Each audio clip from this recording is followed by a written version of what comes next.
అందరికీ నమస్కారం అండి. వెల్కమ్ టు మై ఛానల్ జై గురుదత్త ఎస్విఎస్. నా పేరు విజయశ్రీ.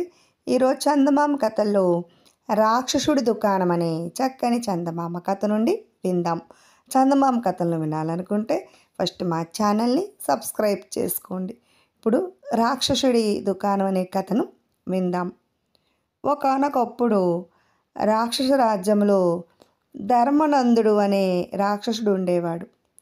చిన్నతనం నుంచి వాడికి అన్నీ మంచి బుద్ధులే ఉండేవి. అందువల్ల వాడికి మిగతా రాక్షసుల ప్రవర్తన నచ్చేది కాదు. కానీ ఎవ్వరూ వాడి మాట వినేవారు కాదు. రాక్షస పెద్దలు కూడా వాడికి లేడి సాధువు జంతువు గడ్డిని తిని నీళ్లు తాగి ఇతర ప్రాణులను బాధించకుండా జీవిస్తుంది. పులి క్రూర జంతువు, సాధు జంతువులను వేటాడి చంపుతుంటుంది. అందుకని లేడు మంచిది కాదు, పులి చెడ్డది కాదు. వేటి పద్ధతి ప్రకారం అవి బ్రతుకుతున్నాయి. అలాగే రాక్షసుల పద్ధతి రాక్షసులది, మనుషుల పద్ధతి మనుషులది. మనం రాక్షసుల పద్ధతి ప్రకారం జీవిస్తున్నాం అంటూ నచ్చజెప్ప చూశారు. అయితే రాక్షసుల పద్ధతి ఒక్కటి కూడా ధర్మానందుడికి నచ్చేది కాదు. వాళ్ళు సాధు జంతువుల్ని దారుణంగా హింసించి వినోదించేవారు. ఉపకారికి కూడా అపకారం చేసేవారు. ఇవన్నీ భరించడం ధర్మానందుడికి కష్టమైన క్రమంగా క్షీణించిపోసాగాడు. తల్లిదండ్రులు వాడిని రాక్షస వైద్యుడికి చూపించారు.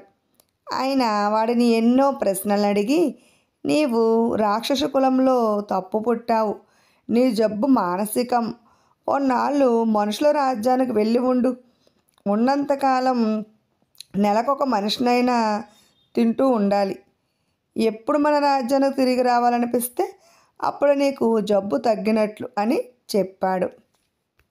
ఈ మాటలు ఆజ్ఞగా భావించి ధర్మానందుడు మానవ రాజ్యంలోనికి ఒక నగరం చేరుకున్నాడు. కొద్ది రోజుల పాటు నగరం అంతటా తిరిగి వాడు మనుషుల గురించి చాలా తెలుసుకున్నాడు. మనుషుల శక్తి పరిమితం, కానీ వాళ్ళు తెలివితేటలు ఉపయోగించి శక్తికి మించిన పనులు చేస్తున్నారు. వాళ్ళల్లోనూ మోసాలు నేరాలు ఉన్నాయి. కానీ వాటిని నివారించడం కోసం వాళ్ళు ఎన్నో నియమాలు విధిస్తున్నారు. క్రమశిక్షణతో మసలాడదన్నదే వాళ్ళ నిరంతర ప్రయత్నం. ధర్మానందుడికి మనుషుల జీవితం నచ్చింది. ఆ నగరంలోనే స్థిరపడిపోవాలనుకుని తన రూపాన్ని అందమైన మానవ యువకుడిగా మార్చుకున్నాడు. ఒక రోజున వాడికి ఒక అందమైన మానవ కన్య కనిపించింది. వాడు ఆమెను పెళ్లి చేసుకోవాలనుకున్నాడు. ఆ కన్య పేరు లత. ఎంతో మంచిది, కానీ కడుపేదరాలు. తండ్రి జబ్బు చేసి మంచం పట్టాడు. తల్లి ఆ ఇంట పనిచేసి కొంత డబ్బు సంపాదిస్తుంది. అన్న బాగా చదువుకున్నాడు, కానీ ఉద్యోగం లేదు. కాయా కష్టం చెయ్యాలంటే వాడికి చిన్నతనం. లత కూడా కష్టపడి పని చేయాలని ఉంది, కానీ ఎదిగిన ఆడపిల్లను పనికి పంపడం ఆ ఇంటి సాంప్రదాయం కాదు. ఒకరోజు లత గుడికి వెళుతుంటే ధర్మానందుడు ఆమెను నిర్మోహమాటంగా తన ప్రేమ గురించి చెప్పాడు. ఆమె దిగులుగా నవ్వి, నా పెళ్ళి నా ఇష్టం కాదు, ఈ ఊళ్ళో మాకు దూర బంధువులు ఒకడున్నాడు, ఏడాది క్రితం అతడి భార్య పోయింది, నన్ను రెండో పెళ్ళి చేసుకోవాలని అతడి కోరిక. అది నెరవేరితే నాన్నకు వైద్యం చేయిస్తాడట, అన్నకు ఉద్యోగం వేయిస్తాడట. కానీ ఇప్పటికే ఆయనకు 4 పిల్లలున్నారు. పెద్ద పిల్లకు నా ఈడే ఉంటుంది. అందుకని మా ఇంట్లో ఎవరికీ పెళ్ళి ఇష్టం లేదు. కానీ డబ్బు అవసరమయ్యి మా ఇల్లు అతడికి తాకట్టు పెట్టాం. వారో రోజులు ఏ సంగతి చెప్పకపోతే అతడు మమ్మల్ని ఇంట్లోంచి గెంటేస్తాడు అన్నది. ఆ బాకీ నేను తీర్చుతాను, నన్ను పెళ్లి చేసుకుంటావా అని అడిగాడు ధర్మానందుడు. ముందే చెప్పా కదా, నా పెళ్ళి నా ఇష్టం కాదు, మా పెద్దలను అడుగు అని వెళ్ళిపోయింది లత. ధర్మానందుడు లత తల్లిదండ్రులను కలుసుకుని తన కోరిక చెప్పాడు. వాళ్ళు వాడి వివరాలు అడిగారు. అబద్ధం చెప్పడం ఇష్టం లేక వాడు నిజం దాచిపెట్టాడు. కులం గోత్రం తెలియని వాడికి పిల్లనివ్వడానికి వాళ్ళు ఇష్టపడలేదు. మరొకసారి వాడు గుడికి పోతున్న లతను కలుసుకుని, నీకు ఇష్టమైతే నీ తల్లిదండ్రులకు తెలియకుండా పెళ్లి చేసుకుందాం అన్నాడు. అది నా వల్ల కాదు. నా అదృష్టం బాగుంటే ఆ బంధువునే రాక్షసుడో ఈ వారం రోజు లోపలనే మింగకపోడు అన్నది లత. ఈ జవాబుకు ధర్మానందుడు ఉలిక్కిపడ్డాడు. అప్పటికి వాడు నగరం వచ్చి వారం రోజులు కావస్తున్నది. అందుకని ఒక రాత్రిపూట లతను పెళ్లి చేసుకునేందుకు బలవంత పెడుతున్న ఆమె బంధువును స్వాహా చేసి, వీడిని తినటం వల్ల నేను మంచి పనే చేశాను అని తృప్తిపడ్డాడు. లత పెళ్లి సమస్య తాత్కాలికంగా వాయిదా పడింది. ఇంతలో మరొక నెల పూర్తి కావచ్చింది. అప్పటికే వాడికి మనుషులంటే మమకారం ఏర్పడింది. ఎవరిని తినాలన్నా వాడికి బాధగానే ఉంది. చివరకు వాడొక రాత్రివేళ సన్యాసిని ఒకడిని పట్టుకున్నాడు. సన్యాసినికి నా అన్నవారు ఎవరూ లేరు కాబట్టి ఆయన పోయినా ఎవరికీ బాధ ఉండదు అనుకున్నాడు. కానీ సన్యాసి రాక్షసుడితో, నాయనా ధర్మానంద, నువ్వు సన్మార్గుడివి. నన్ను తినటం నీకు తగదు. మనుషుల్లో మంచి బుద్ధి నిలబెట్టడానికి నా వంతు ప్రయత్నం నేను చేస్తున్నాను. కష్ట సమయాల్లో ఎందరో నా సలహాల వల్ల బాగుపడ్డారు. నేను లేకపోతే మానవజాతికి నష్టం. నన్ను తింటే నీకు పాపం అన్నాడు. సన్యాసి తనను పేరు పెట్టి పిలవడంతో ధర్మానందుడికి ఆయనపై గురి కలిగి గౌరవంగా నమస్కరించి తనకు మంచి సలహా ఇవ్వమన్నాడు. అప్పుడు సన్యాసి వాడికి లత మరొక దూర బంధువైన నిర్వాకుడి గురించి చెప్పాడు. నిర్వాకుడికి చెప్పుకోదగ్గ ఆస్తిపాస్తులు లేవు. ఆయన భార్య పేరు కాత్యాయిని. ఆ దంపతులకు పిల్లలు లేరు. తమ వాళ్ళను కలుసుకుని ఎవరినైనా దత్తు చేసుకోమని సలహా ఇచ్చాడు. కానీ వాళ్ళ విషయమై ఎటూ తేల్చుకోలేకపోతున్నారు. సన్యాసి ఇదంతా ధర్మానందుడికి చెప్పి ఈ ఊళ్ళో వక్రబుద్ధి అనే వర్తకుడు కోట్లకు పడగెత్తాడు. వాడు చేసే మోసాలు అన్నీ ఇన్ని కావు. సామాన్యులు ఎవరు వాడిని ఎదుర్కోలేరు. నువ్వు మహాశక్తివంతుడివి, మాయలు చేయగలవాడివి. ఊళ్ళో పేదవాళ్లకు అందుబాటులో ఉండే ధరలకు సరుకులు అమ్మే దుకాణం ఒకటి పెట్టు. 10 మందిలో నీకు ధర్మబుద్ధి ఉన్నవాడు అన్న మంచి పేరు వస్తుంది. అప్పుడు నేను ముందు చెప్పిన నిర్వాకుడు తప్పక దత్తత చేసుకుంటాడు. ఆ తర్వాత నీ కులగోత్రాల విషయం ఎవరూ పట్టించుకోరు అన్నాడు. ధర్మానందుడు వినయంగా తలూపి, అయ్యా, మీరు చెప్పినట్లే చేస్తాను. కానీ ప్రతి నెల నాకు తినేందుకు ఒక మనిషి కావాలి అన్నాడు. పక్క వీధిలో కుమరయ్య అనే పని దొంగ ఉన్నాడు. వాడు తినడం నిద్రపోవడం మినహా మరేమీ పని చేయడు. వాడి కారణంగా మరి కొందరు యువకులు చెడిపోతున్నారు. వాడిని తినేయ్ అన్నాడు సన్యాసి. ఆ రాత్రి ధర్మానందుడు కుమరయ్యను తినేసి ఒక ఖాళీ స్థలాన్ని ఎన్నుకొని అక్కడ అందమైన దుకాణాన్ని సృష్టించాడు. తెల్లవారేసరికి కొత్తగా వెలిసిన దుకాణం అందరినీ ఆకర్షించింది. క్రమంగా ధర్మానందుడి దుకాణానికి వచ్చే జనం పెరిగారు. ఆ నెల గడిచేసరికి వాడికి తినటానికి మనిషి దొరకలేదు. తన ఆహార విషయంలో కూడా ధర్మం పాటించే రాక్షసుడు ఇప్పుడు ఏం చేయాలో పాలుపోలేదు. ఇలా ఉండగా ధర్మానందుడి దుకాణం వక్రబుద్ధి దృష్టికి వచ్చింది.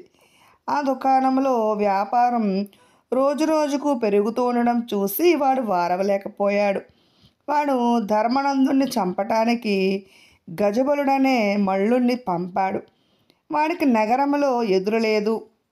కానీ వాడు మనిషి కోసం ఎదురు చూస్తున్న రాక్షసుడికి సులభంగా ఆహారమైపోయాడు. అయితే వచ్చే నెలలో ఎవరు దొరుకుతాడా అన్న సంశయంలో ధర్మానందుడు బెంగపడ్డాడు. ఈలోగా నిర్వాకుడు వాడి దగ్గరకు వచ్చి, నీ గురించి విన్నాను. నీకెవరూ లేరని తెలిసింది. నీ వంటి ఉదార బుద్ధి గలవాణ్ణి దత్తత చేసుకుంటే నా వంశం తరిస్తుంది. నీకు అంగీకారమేనా అని అడిగాడు. ఇది విని ధర్మానందుడు పొంగిపోయి వెంటనే ఒప్పుకున్నాడు. నిర్వాకుడు వాణ్ణి శాస్త్రోక్తంగా దత్తు చేసుకున్నాడు. ఇది జరిగిన వారం రోజులకు ధర్మానందుడు వెతుక్కుంటూ వెళ్ళి సన్యాసిని కలుసుకుని, అయ్యా, నాకు మనుషుల మధ్య బ్రతకాలని ఉంది. అందుకోసం నెలలా మనిషినొక్కడిని తిని తీరాలి. క్రమంగా నేను తినగల దుష్టులు ఇక్కడ తరిగిపోతున్నారు. ఇలాంటి స్థితిలో ఏం చేయాలో నాకు తోచడం లేదు అన్నాడు. సన్యాసి చిన్నగా నవ్వి, నువ్వు మనిషిగా మారితే అన్ని సమస్యలు త్వరలో తీరిపోతాయి. అందుకొక్కటే మార్గం ఉంది. నీ రాక్షస రూపాన్ని స్వీకరించే ఒక మనిషి కావాలి అని చెప్పాడు. ధర్మానందుడు దుకాణానికి తిరిగి వచ్చి తన రాక్షస రూపాన్ని స్వీకరించేవాడు ఎక్కడ దొరుకుతాడా అని ఆలోచిస్తూ ఉండగా అక్కడికి వక్రబుద్ధి పట్టరాని కోపంతో ఊగిపోతూ వచ్చి 10 ఏనుగుల బలము 12 సింహాల పరాక్రమం గల నా బంటు గజబలుడనేవాడిని ఇక్కడికి పంపాను. వాడి అవి ఆజా లేదు. ఊళ్ళో కొమ్ములు తిరిగిన మాంత్రికుల్ని తంత్రికుల్ని విచారిస్తే వాళ్ళు ఎన్నో మంత్రోచ్చారణలు హోమాలు ఆవాహనలు చేసి నీకు సాయంగా ఎవడో రాక్షసుడున్నాడని చెప్పారు. ఏడి వాడిని చూపించు, చిటికెల మీద వాడిని ఇక్కడే భూస్థాపితం చేస్తాను అన్నాడు. దానికి ధర్మానందుడు పెద్దగా నవ్వి, పేరుకు తగ్గట్టు నువ్వు 100కి 100 పాళ్ళు వక్రబుద్ధివే. రాక్షసుడికి ఇక్కడ ఎందుకుంటాడు? రాక్షస రాజ్యంలో ఉంటాడు అని వక్రబుద్ధికి రాక్షస రాజ్యం వివరాలు చెప్పాడు. ఇది విని వక్రబుద్ధి ఎంతో ఆనందపడి, ఆహా, అలాంటి చోట ఉండగలగడం మహాదృష్టం. ఒక్కసారి నన్ను ఆ రాజ్యానికి పంపగలవా అని అడిగాడు. అలాగే పంపగలను, కానీ ఇందులో నాకేమైనా లాభం ఉందా? నీ ఆస్తి అంతా నాకు రాసివ్వు. నువ్వు సమస్త శక్తులతో రాక్షస రాజ్యం చేరుకునేలా చేస్తాను అన్నాడు ధర్మానందుడు. ఈ మాటలు వింటూనే వక్రబుద్ధి మనసులో, రాక్షస శక్తులన్నీ నాకు వస్తే నా ఆస్తిని వీడి నుంచి సునాయాసంగా గుంజుకోగలము, అంతేకాదు రాజ్యానికే రాజును కావచ్చు అనుకుని ధర్మానందుడు చెప్పినట్లు చేశాడు. అప్పుడు ధర్మానందుడు వక్రబుద్ధికి తన వేలి ఉంగరం తొడిగాడు. అంతే, వాడు మాయమైపోయాడు. ఇది జరిగాక ధర్మానందుడు సన్యాసిని దర్శించి, అయ్యా, తమకు తెలియంది కాదు. రాక్షస రాజ్యం నచ్చిన వారికి నాలాంటి జబ్బు చేయదు. అలాంటి జబ్బు సోకనదే వాళ్ళు రాక్షస రాజ్యం వదిలి బయటకు రాలేరు. ఇప్పుడు నా శక్తులన్నీ నశించిన వక్రబుద్ధి డబ్బుతో ఎప్పటిలాగే దుకాణాన్ని నడపగలను. లతను పెళ్లి చేసుకుని హాయిగా మనుషుల మధ్య జీవిస్తాను అన్నాడు. సన్యాసి సంతోషంగా ధర్మానందుడిని ఆశీర్వదించాడు. ధర్మానందుడు నిర్వాకుడు దత్తపుత్రుడిగా లతను పెళ్లి చేసుకుని ఆమె అన్నకు తన దుకాణంలో ఉద్యోగం ఇచ్చాడు. అయితే దుకాణానికి మాత్రం తమాషాగా రాక్షసుడి దుకాణం అన్న పేరు వచ్చింది. ఇప్పుడు శ్రమలేని సంపాదన అనే మరో చక్కని చందమామ కథను విందాం. శివపురం అనే చిన్న పట్టణంలో మాధవుడు అనే యువకుడుండేవాడు. తను చాలా తెలివిగలవాడనని, తక్కువ శ్రమతో ఎక్కువ డబ్బు గడించాలని వాడు కలలు కంటూ ఉండేవాడు. ఒకసారి వాడింటికి తాళం చెవి పోయింది. మారుతాళం చెవితో తాళాలు తెరిచే దాసు అనే అతన్ని పిలుచుకొచ్చాడు. దాసు 1-2 నిమిషాల్లో మారుతాళం చెవితో తాళం తెరిచి 5 రూపాయలు ఇవ్వమన్నాడు. మాధవుడు చేసేది లేక దాసుకు డబ్బిచ్చి ఆలోచనలో పడ్డాడు. 2 నిమిషాల పనికి 5 రూపాయల సంపాదన. గంటకి ఎన్ని నిమిషాలు? ఆహా, డబ్బు సంపాదనకు ఇదే సులువైన మార్గం అనుకుంటూ వాడు దాసు దగ్గరికి పోయి మారు తాళాలతో తాళాలు తెరిచే పని నేర్పమని అడిగాడు.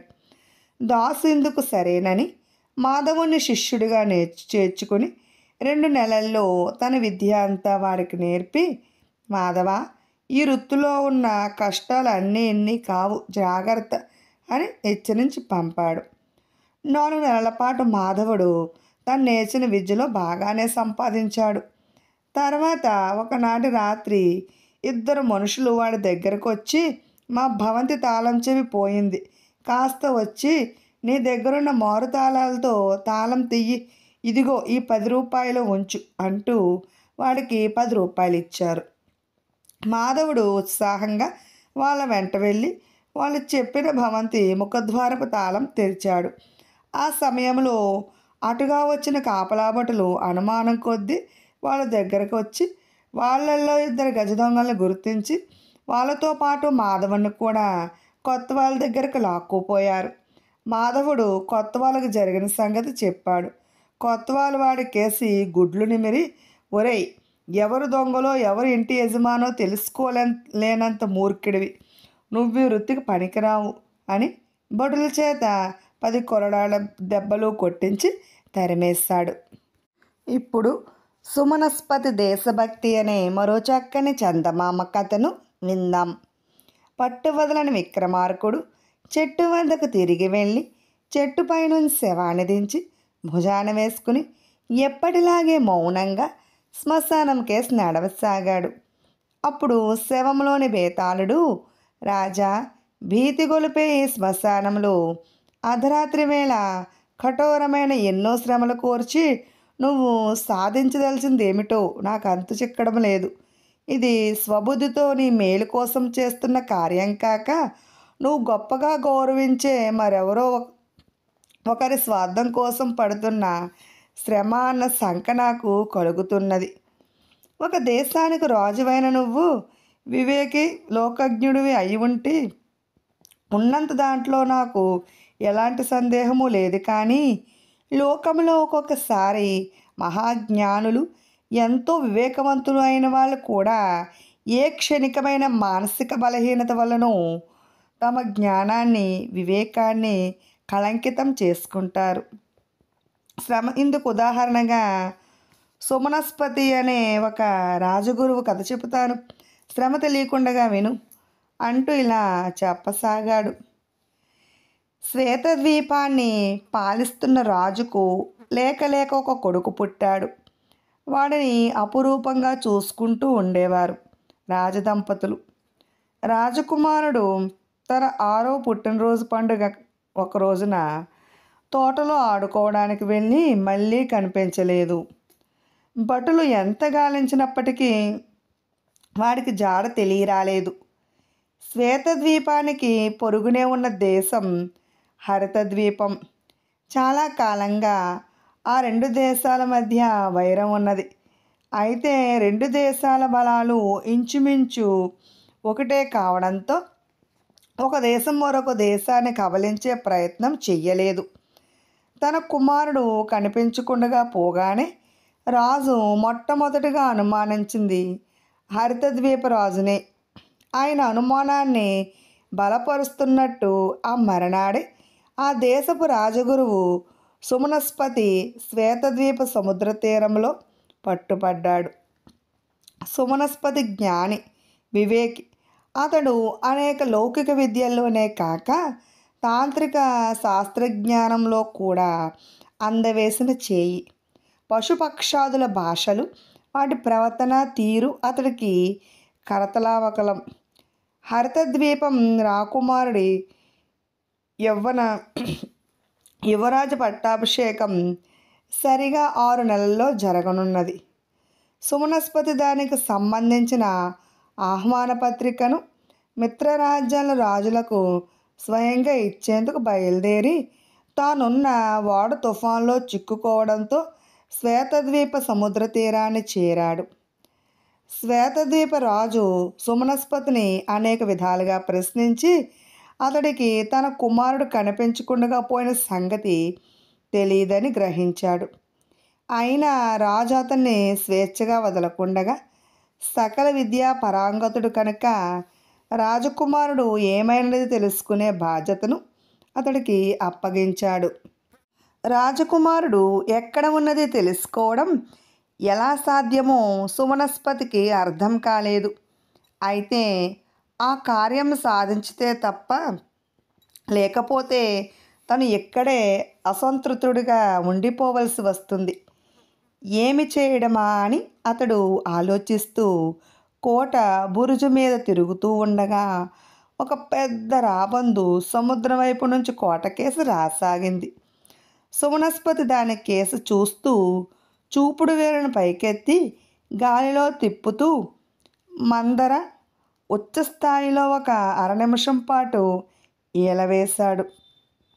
రాబందు ఏదో గ్రహించిన దానిలాగా కోట చుట్టూ 4-5 సార్లు తిరిగి వేగంగా తిరుగుతూ పోయి తోటలోని ఒక పెద్ద మర్రి చెట్టు మీద వాలింది.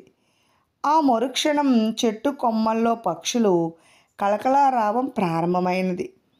సుమనస్పతి ఏదో అర్థమైన వాడిలా తృప్తిగా తలాడించి కోట బురుజు దిగి తోటలోనికి వెళ్ళాడు. వెంటనే పక్షుల కలకలరావం ఆగిపోయింది.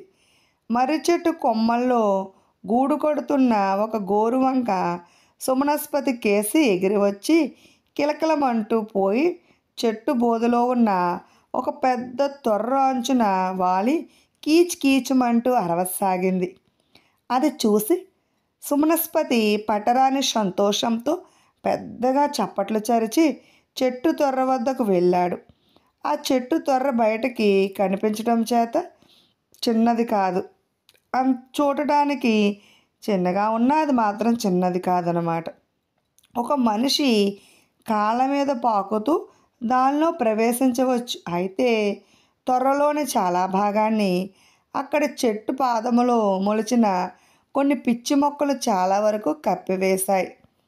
సుమనస్పతి చెట్టు త్వరలో దూరి కొన్ని అడుగుల దూరం వెళ్ళేసరికి అక్కడ ఉన్న నేలమాలిగలో 4-5 అడుగులు ఎత్తున తేనెపీప, దానిపైన తేలుతున్న బంతి కంటపడింది. రాకుమారుడు తోటలో బంతితో ఆడుకుంటూ ఉండగా అది చెట్టు త్వరలో పడింది. దానిని వెతుక్కుంటూ పోయి పీపా ఎక్కిన అతడు ప్రమాదవశాత్తు పట్టు తప్పి దానిలో పడి మునిగిపోయాడు. సుమనస్పతి రాజుకి ఈ విషాద వార్త అందజేశాడు. రాజు పీపాలోంచి కుమారుణ్ణి బయటకు తీయించాడు. గాలి వెలుతురు చొరబడిన చోట ఉండడం వల్ల రాకుమారుడి శరీరంలో ఏమీ మార్పు లేదు. రాజు అతడికి రాజోచితమైన దుస్తులు తొడిగించి మర్రి చెట్టుకు సమీపంలో ఉన్న కాపలా వాళ్ళ ఒంటి గదిలో బంగారు తలపంపై పెట్టించాడు. తర్వాత ఆయన సుమనస్పతితో, మేము సాధించలేని కార్యాన్ని మీరు సునాయాసంగా సాధించారు. మీరు మహాశక్తి సంపన్నులు. మా కుమారుడు విగతజీవుడు అవ్వటం మా దురదృష్టం. ఇప్పుడు వాడికి ప్రాణం పోసే పని కూడా మీ వల్లే జరగాలి అన్నాడు. అసంభవం అంటూ సుమనస్పతి రాజుకేసి కోపంగా చూసి, చావు పుట్టుకలు మనిషికి సహజం, చావు నాకు కూడా తప్పదు. అటువంటి నాకు ఇంకొకరికి ప్రాణం పోసే శక్తి ఎక్కడిది అన్నాడు. ఏమో, మీరేం చేయగలరో నాకు తెలియదు. నా కుమారుణ్ణి బ్రతికించే వరకు మీరు ఈ తోట దాటి బయటికి వెళ్ళే అవకాశం లేదు. చుట్టూ తగిన కాపలా ఉంచాను.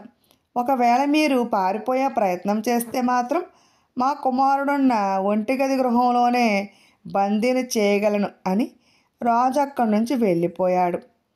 రాజు అజ్ఞానానికి స్వార్థానికి చింతిస్తూ సుమనస్పతి అక్కడున్న ఒక రాతి ఆసనం మీద కూర్చున్నాడు. ఇంతలో 2 కోతులు ఎక్కడి నుంచో ఒకదాన్నొకటి తరుముకుంటూ తోటలోనికి వచ్చి చెంగున మర్రి చెట్టు కొమ్మల్లోకి ఎగిరివాయి. 1-2 నిమిషాలు గడిచేలోగానే వాటిల్లో ఒకటి కీచు కీచుమని కర్ణకఠోరంగా అరుస్తూ కొమ్మల్లోంచి ధబీమంటూ కింద పడింది. అందుకు కారణం చెట్టు కొమ్మకు చుట్టుకుని ఉన్న ఒక నల్లత్రాచు దానిని కాటువేయటం.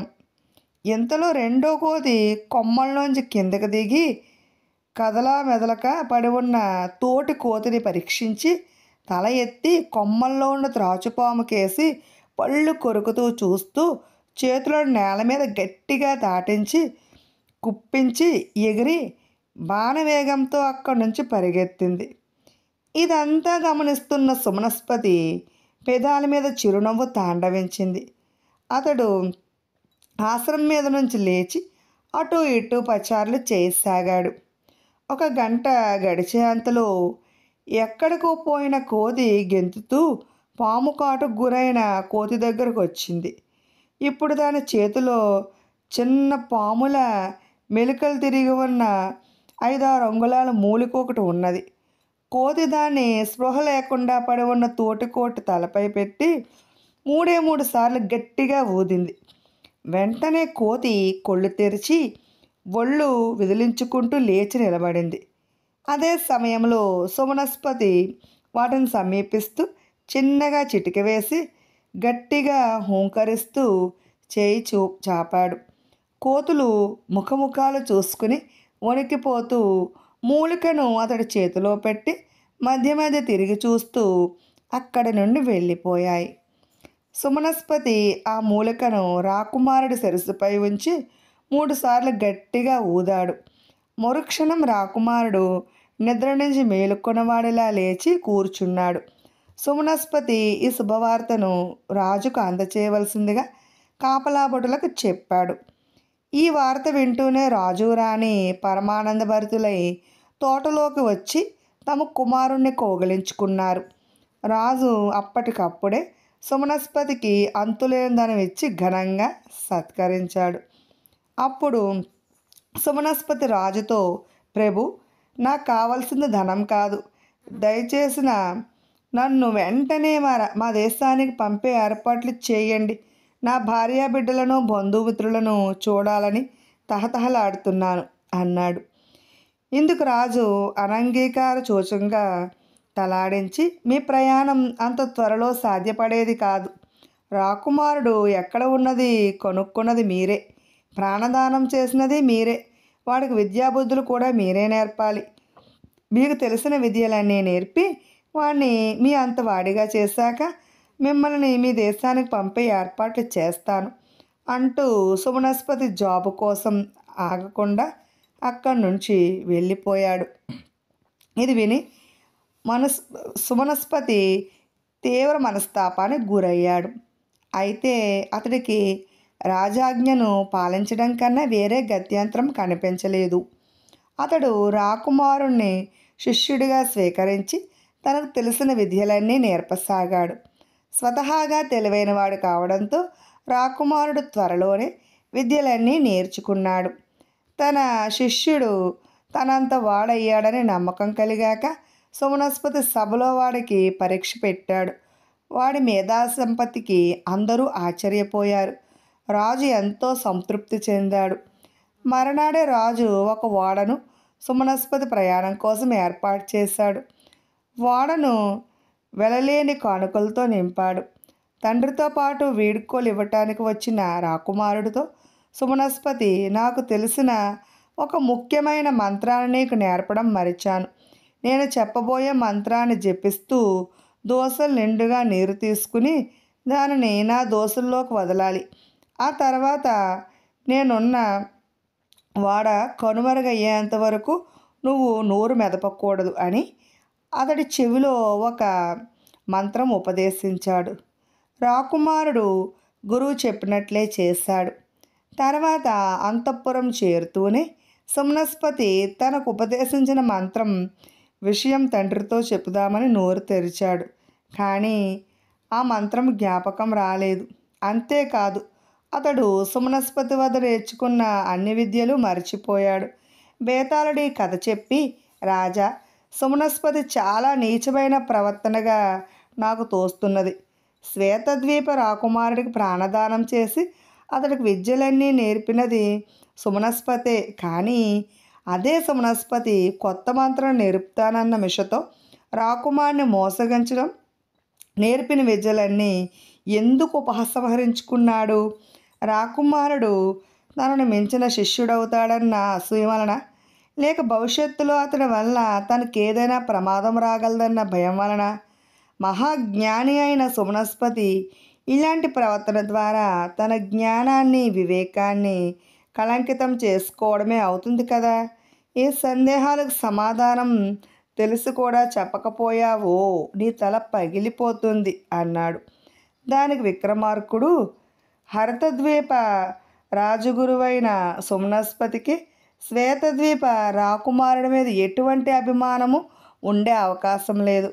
రాజు బలవంతం మీద కేవలం తను బంధ విముక్తుడయ్యేందుకే అతడు రాజకుమారుడికి విద్యను నేర్పాడు.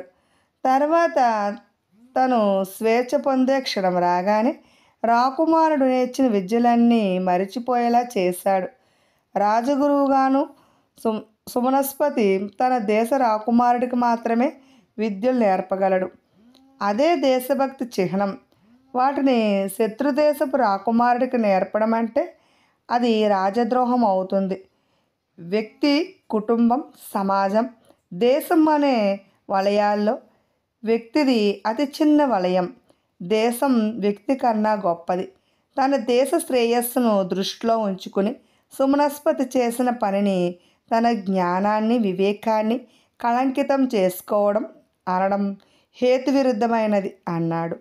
రాజుకి ఈ విధంగా మౌనభంగం కలగగానే బేతాళుడి శవంతో సహా మాయమే తిరిగి మళ్ళీ చెట్టెక్కేశాడు. విన్నారు కదండి. ఇటువంటి మరెన్నో చక్కని చందమామ కథలు వినాలనుకుంటే ఫస్ట్ మా ఛానల్ని సబ్స్క్రైబ్ చేసుకోండి, బెల్ ఐకాన్ క్లిక్ చేయండి. మేము చేసిన వీడియోస్ నోటిఫికేషన్ కోసం ప్రక్కనే ఉన్న బెల్ ఐకాన్ క్లిక్ చేయండి. లైక్ చేయండి, షేర్ చేయండి, అలాగే కామెంట్ కూడా చేయండి. Thanks for watching.